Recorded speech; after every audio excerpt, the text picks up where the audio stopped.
今集聽其言會介紹新增嘅區議會第二功能界別，呢個界別有超級區議會之稱，因為選民基礎最大，有320幾萬人。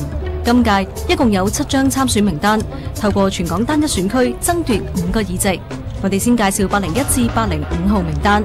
801號候選名單順序係何俊仁、鄺俊宇、林兆輝，政治聯繫民主黨。我係何俊仁，我係鄺俊宇，我係林兆輝。梁振英政府缺乏民意授權，經常要靠中聯辦喺背後撐腰發功。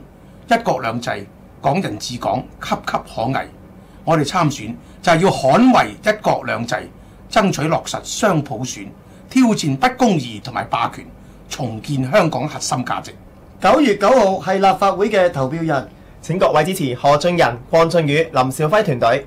802號名單順序係涂謹申、趙家賢同區諾軒，政治聯繫民主黨。大家好，我哋係民主黨嘅涂謹申、趙家賢同區諾軒。香港人今次一選嘅叫做超級議席，係全港320萬選民不分區投票選出。